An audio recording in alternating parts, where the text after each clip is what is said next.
Hey, thanks Emily for a quick introduction, and this is me Deepak. As Emily pointed out, I've been a BI consultant for past 8 years. I've been using Tableau for 4+ years, and about Tableau, yeah, it's a very intuitive tool, and it's easy to pick up, and visual analytics come to you very naturally, and Tableau does it very well. We all know that, and we have been using Tableau for a while.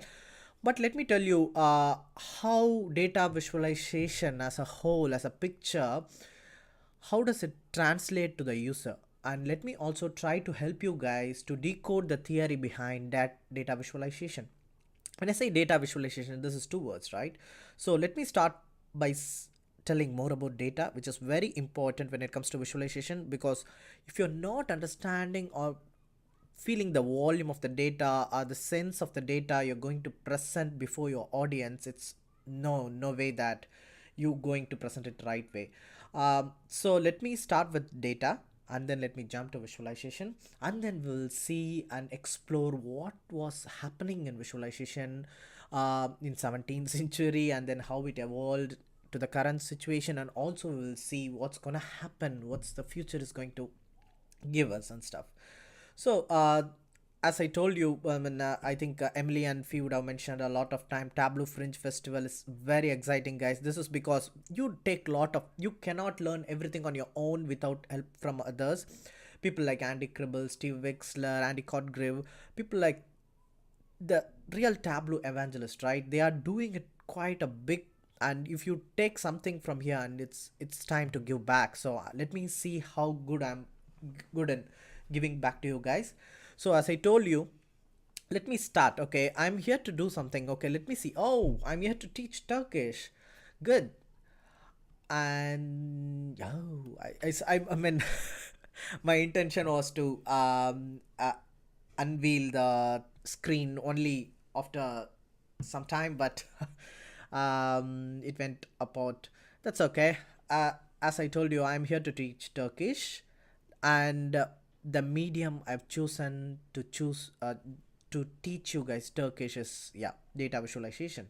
So let me see how I do it, and stay with me. You're gonna really enjoy this session. I've I made sure that I'm trying to make you more engaged going forward and forward. So stick with me, and I'm let's start with the first word, Elma. What does Elma mean?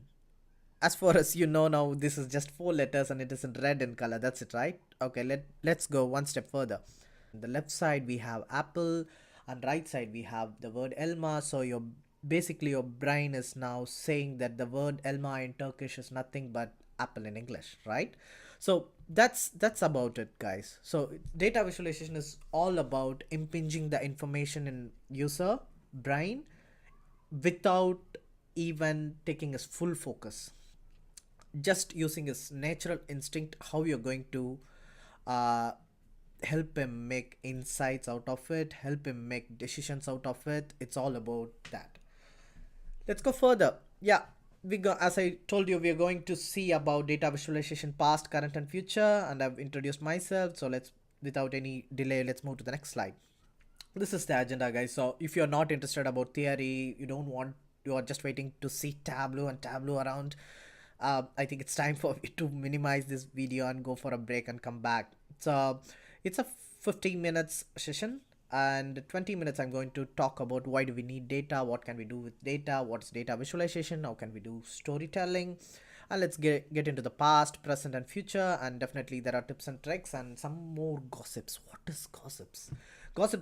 What I'm trying to say is nothing but what are the gossip words around data visualization world, which we have been keep on talking and talking, and how far what we have achieved, and is there a real use case for those buzzwords and stuff. And finally we have question sessions. So why do we need data, guys? Data is all around us, isn't it? So definitely we need data to look at our past and see what we have done, and see our present, read it, and take some decisions on the future. That's all about. So let's say that my name is Deepak Prasad. So if the moment I say Deepak Prasad, let's say that it's not written anywhere in the world that my name is Deepak Prasad. So how? So there is a good saying that without data you are just a person with the opinion. It matters, right?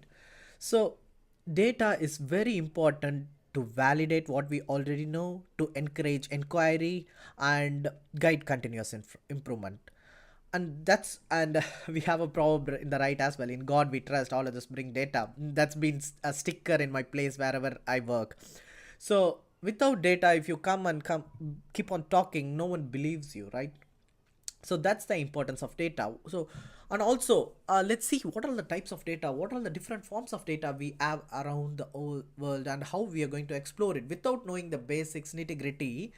Even if you have millions and billions of rows of data, and if you spend 3 or 4 weeks to explore it without understanding the basics, it will go and go on. So let's see the binary between data behind data. So data is basically a qualitative, either it can be qualitative form or quantitative form. So in qualitative, it is either nominal or oh come on, I just promised you guys that it's going to be a entirely a visual session, right? So let me switch to a picture now. Yeah, let's talk about the dog which is in the picture. His name is Arrow. So let's talk about it. It's qualitative and quantitative. So data is basically in two forms. It can be either in two of the forms, which is qualitative or quantitative. When it comes to qualitative, let's talk about the same fellow in qualitative way, which is saying like he's brown and black, he has got a long hair, he has a lot of energy. And when it comes to quantitative, there are only two ways you can present a number, which is discrete or continuous, and Tableau handle it pretty much well. And you know it, blue is all discrete, green is all continuous, and whenever you pick a continuous axis and a measure, Tableau draws a line chart automatically. That's what I told you, right? Tableau has done a pretty much fantastic work when it comes to basic statistics, and it clearly tells you this is the way you have to go about the data. Even if you pick the data in a wrong way and put it, but it definitely shows you and represents the information in the right way. That's the power of Tableau, I believe in. So let's come back to the business. So quantitative, it's discrete or continuous. Discrete, what is discrete? Discrete cannot have a range. Can I say the arrow, the dog has just 4.5 legs? No, it can be either 4 legs or 2 legs. So it cannot have a range. It is always a single digit number, and it is an integer. It's not a float at any point in time, but it continuous is the other way. It's a float number. 25.5 kg, 5 centi 565 millimeter tall. What is the temperature today? Today afternoon it might be 26.2 degree. By evening it might come down to 15 degree, so on so on. So whenever you have a number which is with this, which is an integer, it's discrete, and in other way, if it's a float, it's a continuous as well. But there are some exceptions, guys. So let's say that there is an age factor. It can be a discrete and also continuous. So let's not go further and further and bore you. Let's move to the next slide. So let's see the complete cycle of data, what we can do with the data. So data is all about acquiring it, analyzing it, of course finding insights and visualizing it. That's what we're going to talk about. And of course predicting, machine learning, artificial intelligence, deep learning, and so on so on. So this is the theory. Basically, for you to acquire data, it has to be stored somewhere. So for the data to be stored, someone has to feed it. So that's the story, right? If someone is feeding the data, then it would be stored. Then once it is stored, then it would be acquired and analyzed, and insight comes out of it. And for easy purpose, there is something called as visualization. We are going to help people to visualize their data and make decisions. Yeah, I think I've used decisions quite a lot.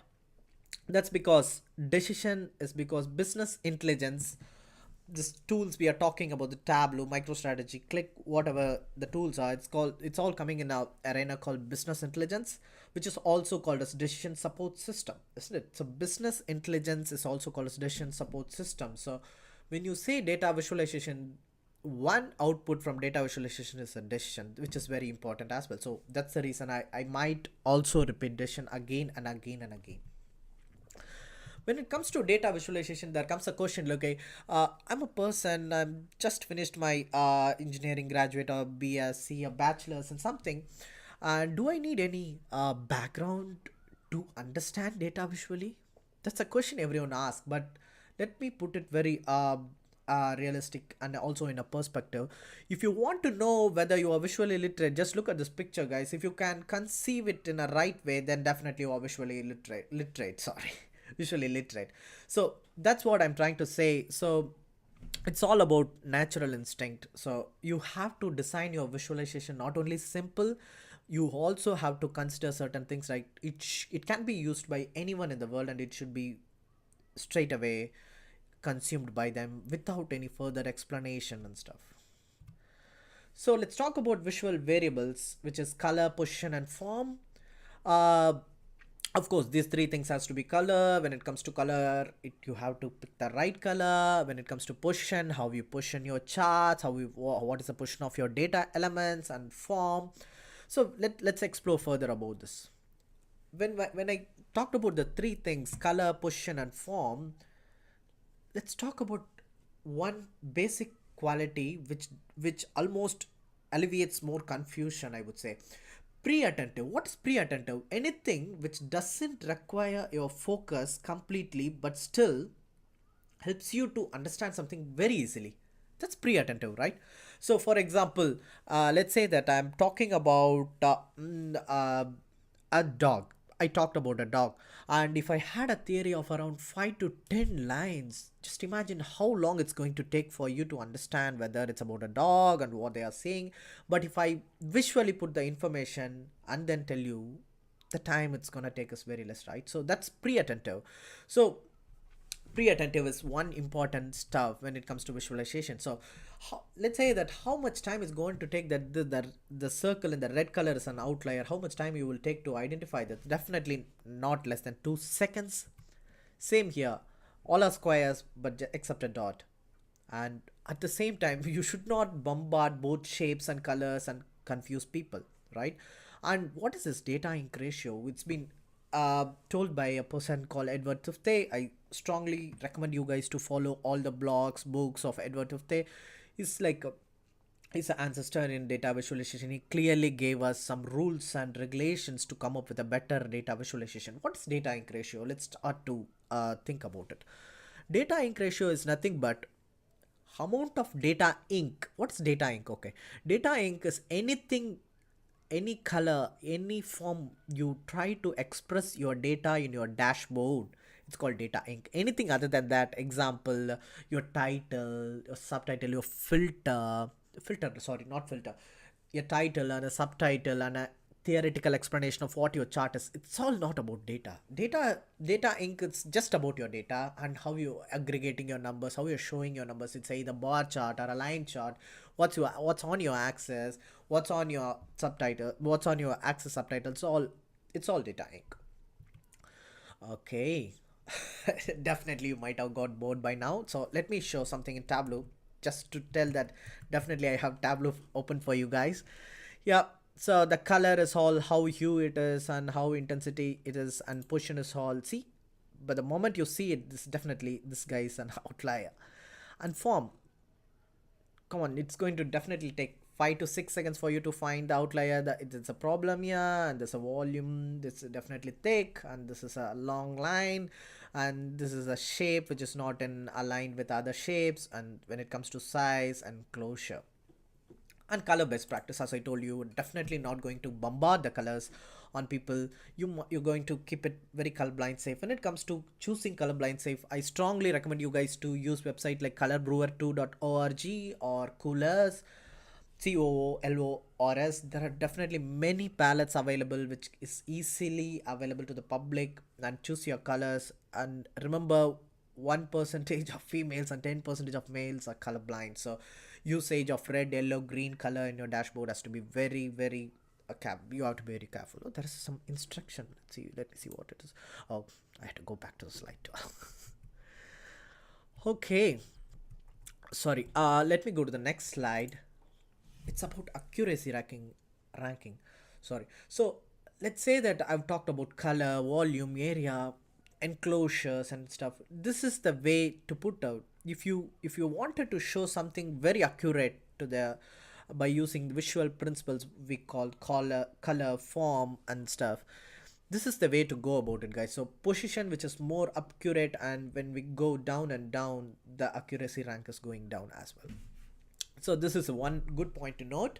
So position, length is all factors. So when, let's say that you have a map which has a light blue to dark blue divergent chart, in a map, a divergent color in a map, for the people, definitely darker blue is definitely going to make them a sense. But as the gradient goes down and down and down, can you imagine how tough for the user to find who's doing better, who's doing not, and stuff. So position takes number one, and length, and goes on. Let's see the power of visualization. Let's say that I'm going to give you guys a direction how to reach from a place X, and how to go to Y. Let's say that I'm printing this information in a paper and I'm giving it to you. How long it's gonna take? Definitely more. But what if I give this information to you in this form? Definitely not more than 5 6 seconds. But let's go further down and apply the visual principles and set to this way. Definitely, right? It's going to make a lot of sense. And see, I don't have to spend more time. I don't have a background like this yellow color, and I don't, if I am going from a place X to Y, why I am really bothered about other places around, right? So that's definitely not my data ink. And why do I need a yellow background when I'm not at all bothered? What I really want is a route to reach my destination, which is clearly presented. And in fact, some summary details are presented here, which is 5 minutes to reach and 2.16 miles and total of 6 steps takes. So 6 steps are listed out here, and what is the distance. This is improvisation phase. Anyone in the world, whoever says that they are data visualization master, they got mastery skills and stuff, whoever it is, definitely if you look at their first visualization, you wouldn't believe the final end product what they have put before you guys. So that's what I feel, even in my practice as well. Always feel that improvisation, without improvisation, if you can make your data visualization pretty much good in very first attempt, then you are something else. You are definitely not human, I would say. So when it comes to data visualization, you have to definitely go through a lot of improvisation steps. Then you will definitely come up with a very good final product. When I say visualization, let's see what is the anatomy of a visualization. Okay, I told you in the start, if you think about just 10 15 slides before, I told you guys there should be a context set before telling a story. What if I told if I have showed you the word Elma before even telling you that I'm going to teach you guys Turkish? That's very important, right? So setting the context for the dashboard and how you're using the color, which is very important as well, and helping the people to find the outliers straight away. They know this is a sales dashboard, but tell me how long it's going to take that something is wrong going on. If I would have put green, orange, red, brown, all the, of course, all the colors in the world in the same dashboard, imagine how long it's going to take. But see this dashboard, it's a sample dashboard taken out from Tableau public. See how neatly it is laid out. I can clearly see that some profit is not going good. It's in red color, and south is when it comes to region, south is not doing good. And when it comes to revenue, and revenue when it comes to state level, something is not happening in this state. And overall the good customers, it's very easy for me to conceive. And also the context is set, and the data is of this date, and all currency expressed in this dollars. It's all good, right? Let's go to the real visualization itself.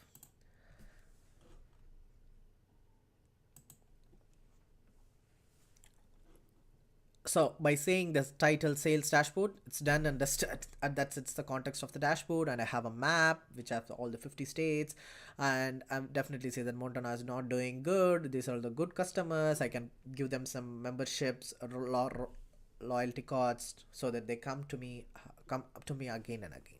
Yeah. So this is how you have to design a dashboard. So just to reiterate, the framework sets the stage, and content, which is mark, point, symbol, line, area box, whatever you're using, is very important as well. And the title and access plays an important role as well. And as I told you, the metric, all currency is expressed in US dollars. I mean, things like this might look very silly if you know the complete business acumen of this dashboard, but listen and think again and again who are all going to be using your dashboard. If it's going to be only your business persons, then definitely not things like all currencies is expressed in US dollars, or doesn't need to be there. But think about if you're someone is newly entering into your organization, is a salesperson, he doesn't even know what all the countries you operate on. Yeah, you have to think about certain things like that as well. And rule of thirds, what is this rule of thirds? So it's about placing your information. Let's consider this is a dashboard. These are all the area, the bold, the dark lines, those are all the areas that has your user attention. And Tableau's also done a quite a interesting work in researching when I put a dashboard before a person, by tracking their eye in the camera, they have found out that this is the area where most of the time is spent. So, good place to put things, third of the way up, and things like that. You have to be very careful. Let's move to the next slide and see with an example. See the hero of this picture, the main content of this picture is cycle. See, if I would have placed the cycle in this box, I'm definitely my context goes to cycle. I'm looking at the details of the cycle. But if I put the same picture for cycle, do you think my I would be focusing on cycle? I would be rather focusing on this tree or something else behind the tree without the grids for you. So this makes a lot of sense, right? This rule of thirds is another good thing that to be kept in your mind when you are designing a dashboard. And final thing is how, when the emphasized and neither emphasized nor de-emphasized part. And this is a very good dashboard to see before designing your elements for your dashboard. And this is very theoretical, guys. I don't want to bore you further. So how to design your visualization when it comes to design element, the pattern, the arrangement of how it's all, it definitely this slide is going to be passed further, so you can get this information and move step by step and design your vis. And a 5-second rule. What is a 5-second rule? When it comes to this visualization, how long does it take for you to conceive that this visualization is all about pork consumption and the revenue it is generating across the world, right? So the pork consumption when it comes to a leg, tail, ears, and flesh, how, I mean, the various parts have been clearly marked out, the blue and red, and it has been told clearly explaining you how much revenue generated. So the 5-second rule is very important when it comes to dashboard. Anything, if any info dashboard, if it takes more than 5 seconds for the information to be perceived by the user, then definitely you might have to remark it again for your users. How to lie with the vis? This is very important as well, because let's say that you have data, and what if you showed the data wrongly, not wrongly in terms of quality of the data, in terms of wrongly expressed, how it has been expressed in your dashboard and how the information is conceived. Let's look at the scenario. This title says that it's a case about the shrinking family doctor in California, which clearly tells me that family doctors are shrinking down in California. Yeah, let's look at the numbers. 1964 there were 27 percentage of doctor, 1965 75 there's 16 percentage, and 1992 definitely there's a drop in number, right? And yeah, you see the visualization, the doctor size of the doctor icon also going down and down. But let's get into the real numbers behind this. In 1964, the population here is 2,247. But if you see 1975, it's 3,167. And if you see, definitely the doctors are growing. I mean, the doctors' number is going. But why the percentages are coming down and down? That's because the population. So it's very important, yeah. So 1 is to 2,247 is a ratio to the population, and that's very important as well. So let's move to the next point. What was happening in data visualization, the history of data visualization? So it started from 14th century. It was all maps and diagrams before, and then the measurement and theory came, and they had sizes and the new graphic forms, and the golden age started from 1900, and after 2000, that everything, this was the complete history. And there is a very good PDF that's available in internet. When you type history of data visualization, I mean, I in fact took it from there. So the references has all the details. So when you get the deck, you look for the references, you will get more information on what happened before 2000 and from 14th century. So when after 2000, that's what happened, right? So after 2000, it was not visual analytics at all. It was initially reporting and distribution. Let's say that I'm a sales manager for California and there's another person, sales manager for Montana. Everyone gets a report daily in the morning saying that these are all the areas to look for. These are all the salesperson who are doing good and bad. So it's basically bespoke reporting. Everyone wanted the reporting for their own consumption, for their own decision, and everyone wanted it custom tailored way.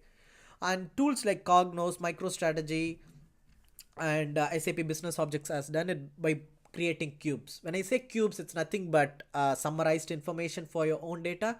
Instead of having a single row for each of your order, if I say that in furnitures, if you have 2000 orders and in table you have 5000 orders, it's all summary information. So depending upon the visualization, the data is all aggregated and saved as cubes, and then it's consumed, and that's how the performance was handled before.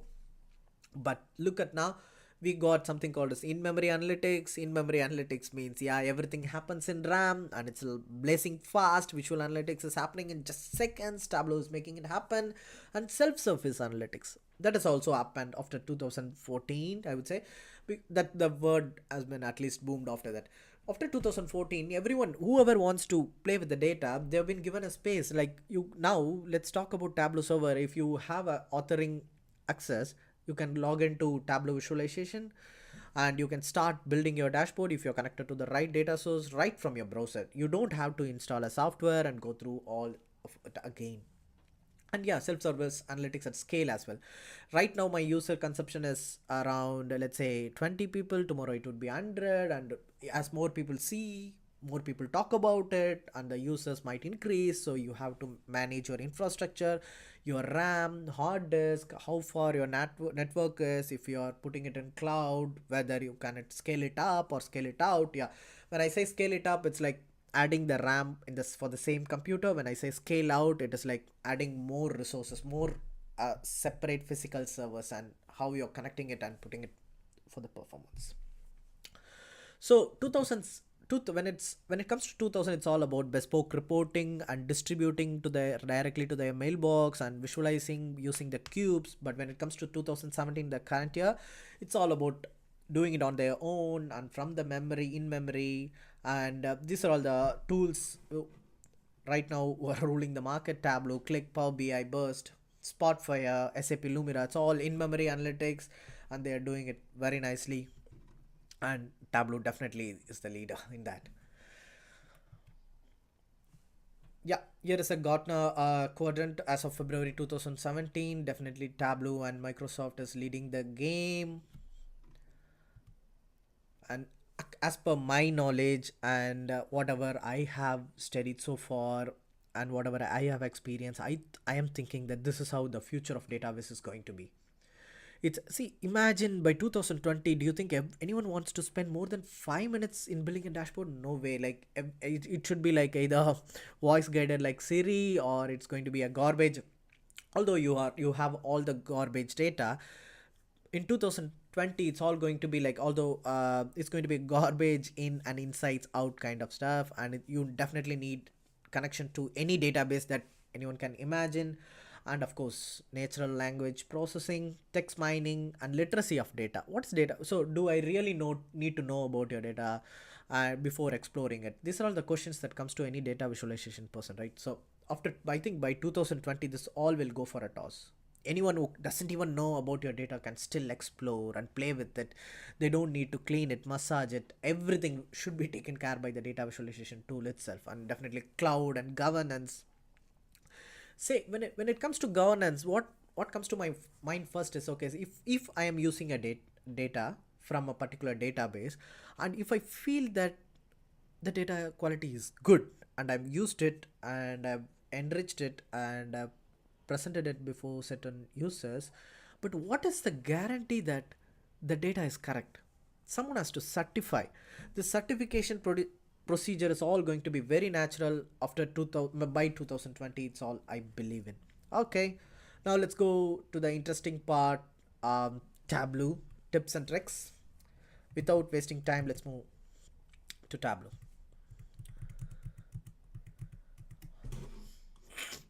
Excuse me. So when it comes to Tableau tips and tricks, I'm going to concentrate more on order of operation, how Tableau filters your data layer by layer. It starts with extract filter, then it moves to data source filter and context filter and so on. And when it comes to pre-visualization operation, like how when do you create your extract from your database. Extract is nothing but a temporary database that's been created in Tableau itself. For the people who are non-Tableau users here, it's a TDE file that Tableau saves when you want to create an extract. So you can mention, let's say that you wanted, okay, let me try to do some drawing if it's possible at all, but I will stop it if it's not working. Please bear with me.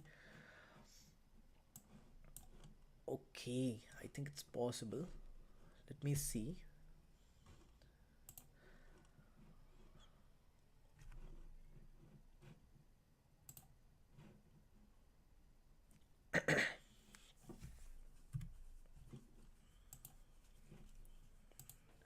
Let's say that I have 1, 2, 3, 4, 5 rows in my database, and I wanted to create an extract in which I wanted only this thing. So I will write a condition wherein I say I wanted only 1, 2, 3. I don't want it for 5. So my .tde file will have only 1, 2, and 3. And when it comes to my visualization, let's say that I wanted to really talk about this too. So the next layer would be data source filter, which talks only about 1 and 2. So like this, how the order of operation when it comes to filtering data, how it works, and let's see about that. So as I told you, definitely extract filter is the first one, and data source filter and context filter. And then you have sets, conditions, and top end filters, and you have LODs. What is LOD? When do we really need to LOD? I mean, when we really need to do LOD expression? That's a very good question that everyone would have. There are even in interviews people would ask LOD questions, but according to me, before using something, there should be a series of questions you should ask to yourself. Why do I need it? When should I use it? Kind of questions. So let's see an example of why do we need it. Okay, let's say we wanted to use LOD, and why do we need it is a question we need to ask. That's what I've been telling.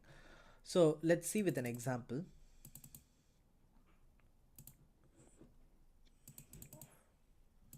So let's say that I have my category, and I have my sales. Let's say that I wanted to so okay, let's go with a bar chart.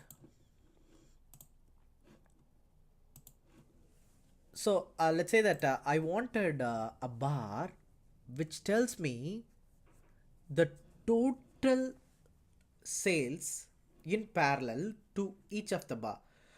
As you see this, the visualization LOD for this specific sheet is category. Category decides that each and every row, every mark here is a category. So we have 17 marks here and one column which is a sale. So what I wanted is a total sale, which is a single entity. So I don't wanted 17 rows, but I wanted only one row, which is a whole sum of sales. So I am basically going against my category. So let's see how I do it. So this is a LOD feature. So if you put it inside a curly braces, so I say that I wanted sum of sales, right?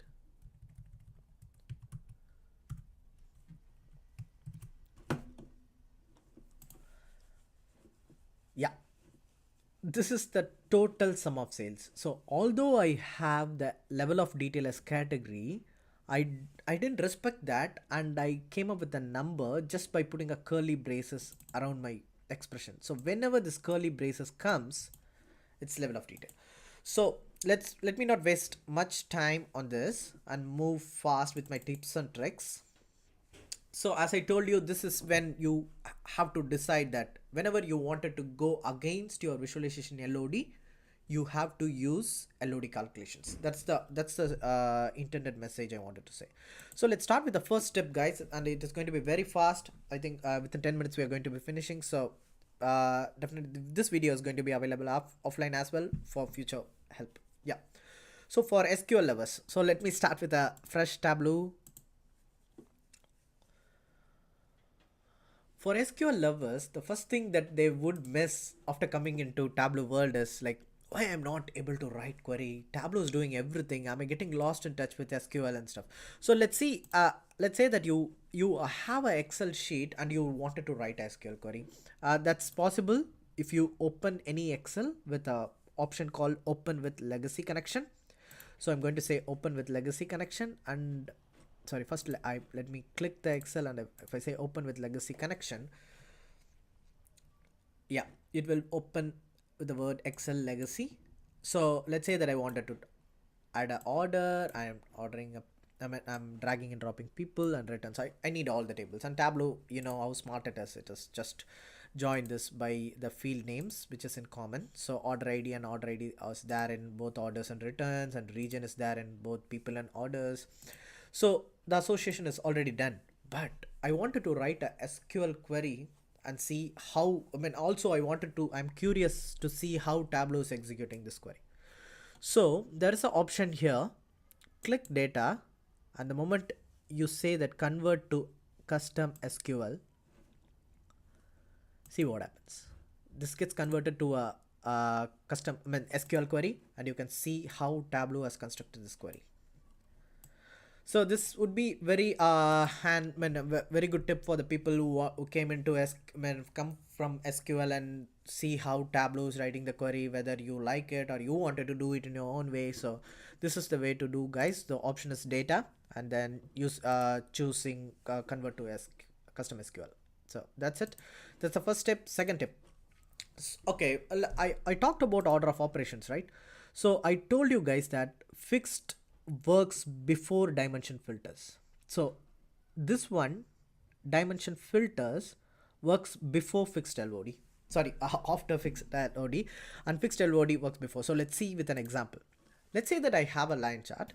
One line chart does just say that sum of sales, and one is written with LOD expression. So let's see what is that LOD expression I've written.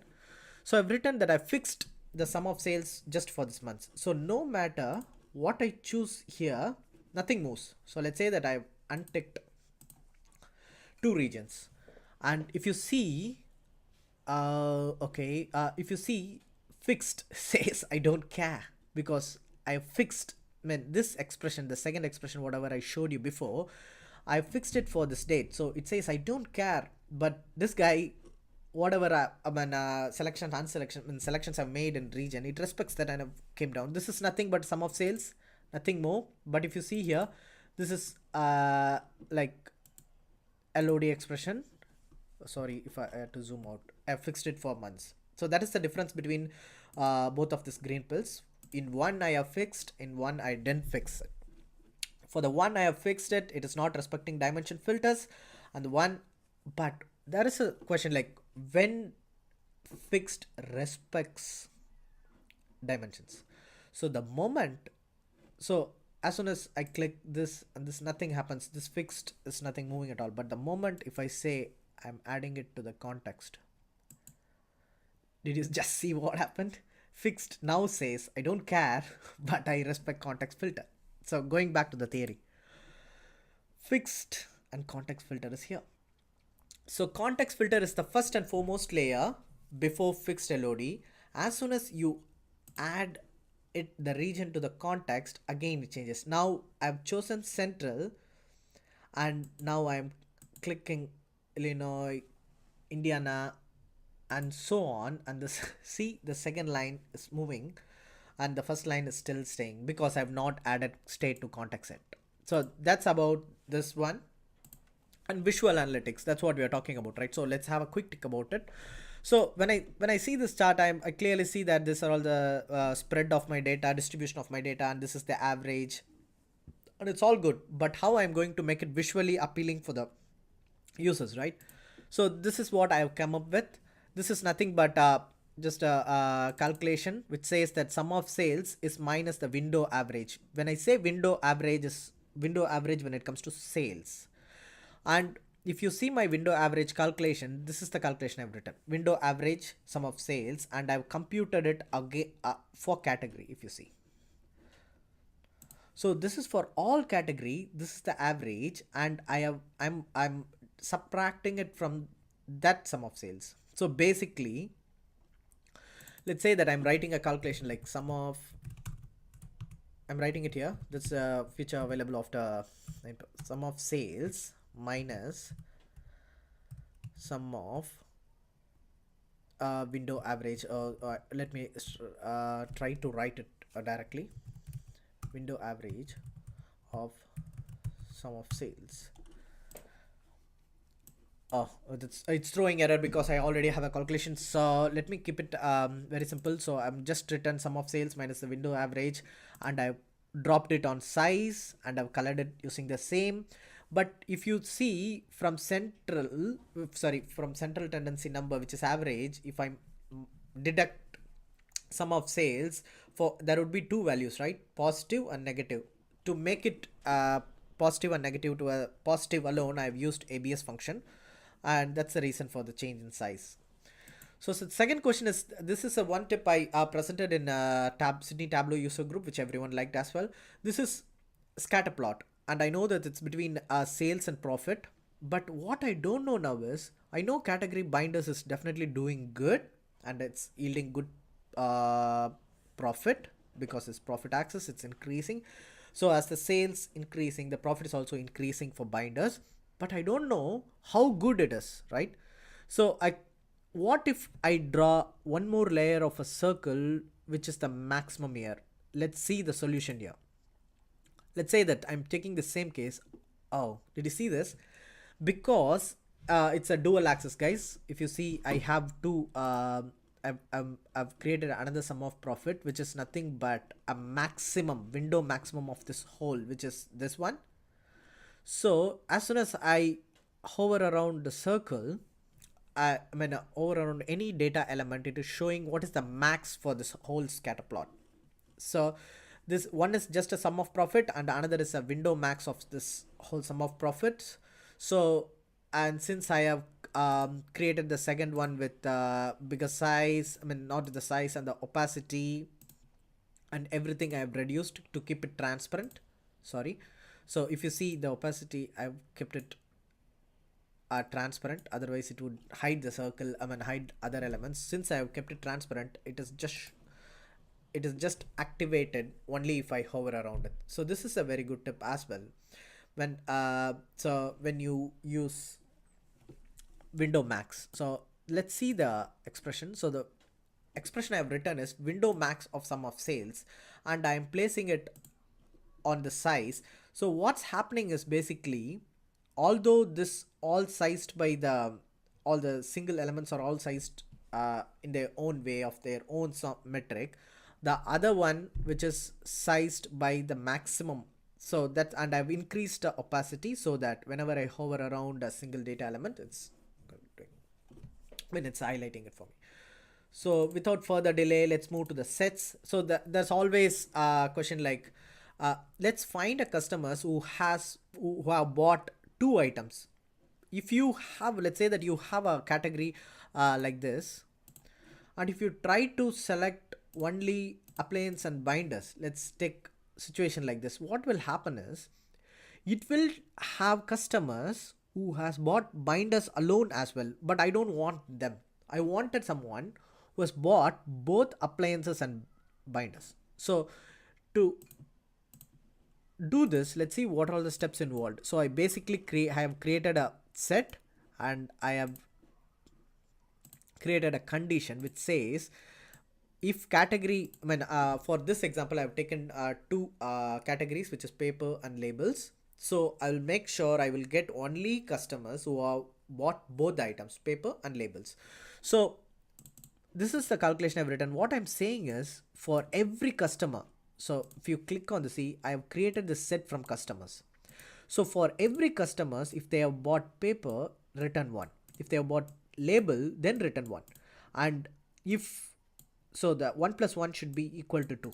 So this is the condition I've written. So it will make sure that it will see everyone has bought both paper and labels. So this is the one. And this is really a good short tip which I discovered very recently, subtotal. So for switching off subtotals, there's an option here itself, so you can switch it off right over here, and the subtotaling pane and how it is subtotal changes. If you want to activate it again, it is there here.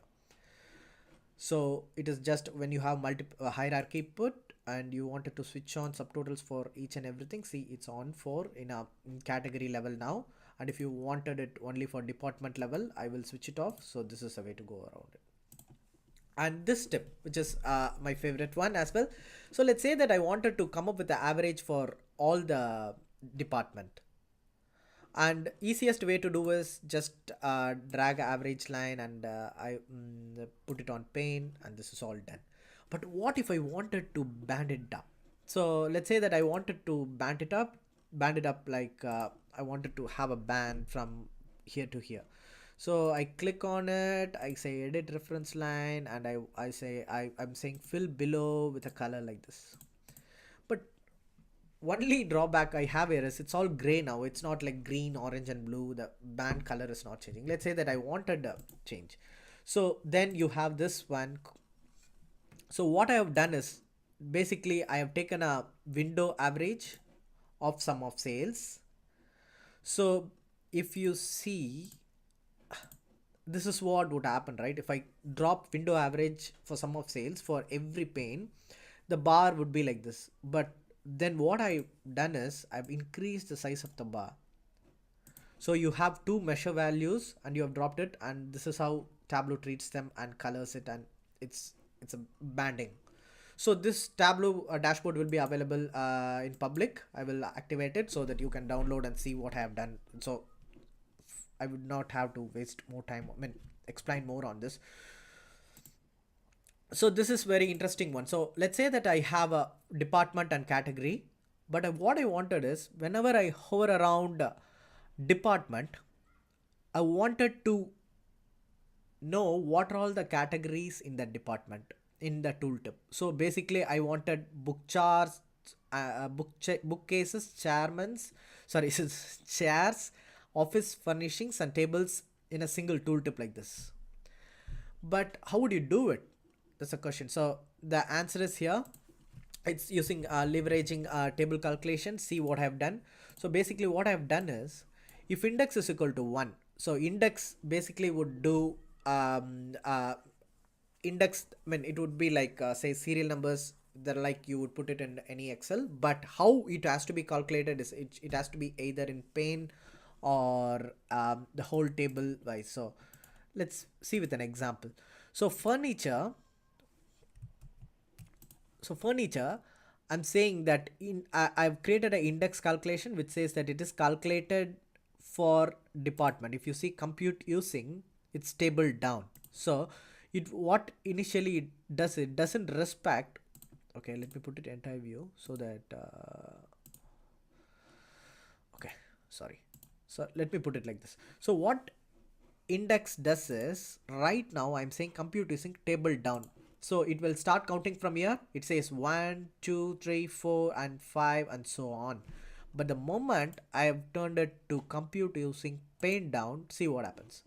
1, 2, 3, 4, and this would start again because this is one pane. This is one complete pane. 1, 2, 3 and 4, and the indexing again starts for this one. 1, 2, 3, 4. And same with the size. How I'm setting the computing is very important. So basically I am saying if the index is equal to 1, then take bookcases. If it is equal to 2, then take whatever is in the previous row, put a comma and then take chairs and chairmans. So let's see the calculation again. So index is equal to 1 here. So it took bookcases, and when it or else it will take the previous value. So in this case it would be 2. So it would go to the health condition, it would take the previous value of category and then put a comma, and then it would put the this category. So it goes on and it comes to this. But think about the user, does he really want to see how you have built the string? No, right? So I have written another calculation called last value. So the last record, what it does is I'm checking on a condition wherein index is equal to size. If you index, if so 4 is equal to 4 when it comes to this one, right? When I say, if you see only the last row tables will have index also 4 and size is equal to also 4. So when I drag and drop this condition and I say that I wanted only true conditions, then only the last row for every pane would be showing. So if I take so if I remove category now, for it would be like, if I, for every department in tooltip, I'm able to see what is happening in categories. So for department I have now 1 2 3 4 and it is all separated by comma. So this is the power of table calculations and very handy trick as well. And finally the simple tip, just symbols. So when I say that I want, for positive numbers I need a up arrow, and for negative numbers it's a down arrow, and it's a very good tip which I use it often. So the it's very simple. So for you go into custom and positive, you the clipart can be downloaded anywhere in the Google, the ASCII, I mean the Unicode characters. So for up arrow I just copied and pasted, and for down arrow I copied and pasted. It's very easy. And that's it from me for tips and tricks. Just a recap, I told how to use SQL. For SQL lovers, I told how to connect to Excel in legacy way and create a custom SQL query. And for I explained how fixed LOD works, and I showed you how window average helped me in uh, putting down the size of the circle visually appealing, and quick trick on totals and subtotal, and set explanation on how I created that calculation. And that's it. And yeah, buzzwords. What are the buzzwords that's going around us? So what is big data? The big data is a one buzzword that's going around for a long time, and people say that it's about 4 V's. So let's see what are all the 4 V's. It's about volume, velocity, variety, and veracity.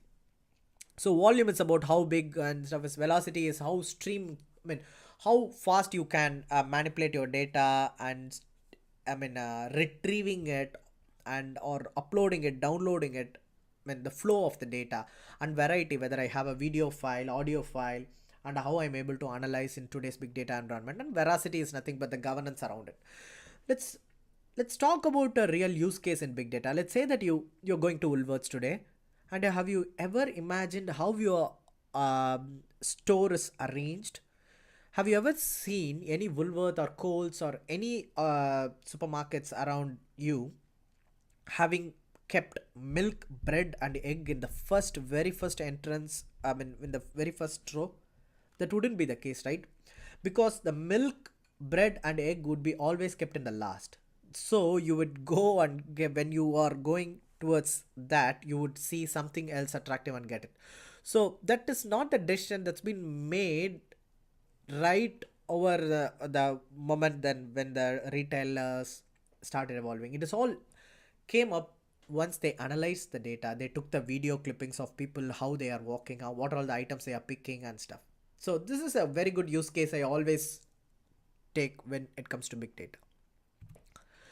And yeah, finally let's end with happy face. Yeah, I am happy because the session has come to end, and thanks a lot for all your support, guys. And I know I have run fast in certain places just in respect of time. And okay, what's this happy face telling me? Mutlu. Okay, I promised you guys I'm going to teach you guys Turkish through data visualization, and I'm ending it with a reverse way of telling me first picture and then word. So that's the that's the final touch. And thanks a lot. The references, whatever is there, it's all nothing from me alone. It's I've done enough researches and I've put the references. And thanks to Fee and Emily once again. And thanks a lot. And my company also supported me in presenting. I'm currently working for a company called ASG. And yeah, now it's open for people to ask questions. Thank you.